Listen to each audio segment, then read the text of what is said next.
আজকে আমি জানাবো পঞ্চগড় জেলার দেওঘর থানা উপজেলার একটি হাঁসের হ্যাচারি জানেন আছে।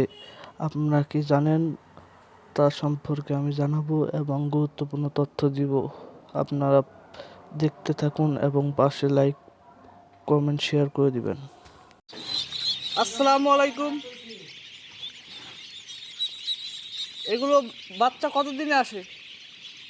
এটা নির্মে 18 দিন এটা মেশিনে ছিল, 18 দিন পরে বেটে উঠছে।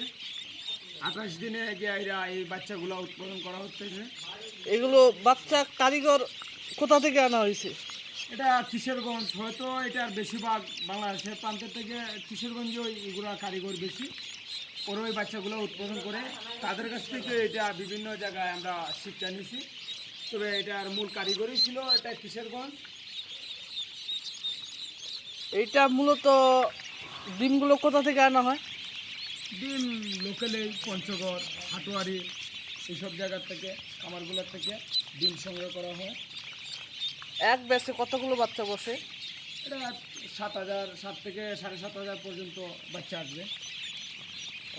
এগুলো তো কেমন ডিম নষ্ট হয় আর কেমন ডিম বাচ্চা ফোটে? 80%, 85% আসে, আর বাকিগুলা নষ্ট হয়। এই হ্যাচারি দিয়ে আপনি কি লাভবান হয়েছেন না?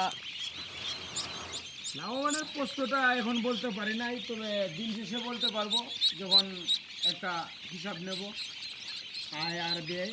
এখানে পর্যন্ত মানে এইভাবেই আছে, একদিকে ডিম ঢুকতেছে আর একদিকে বাচ্চা উৎপাদন করা হচ্ছে। এখানে কতজন কর্মচারী কাজ করে? এখানে মোট আমরা প্রায় 6 থেকে 7 জন আছি। এখানে কি সবাই কারিগর না লেবারও আছে? আছে সপ্তাহে মিলিয়ে আছে, কারিগরও আছে, লেবারও আছে, সপ্তাহে মিলিয়েই চলতেছে। আচ্ছা, ধন্যবাদ।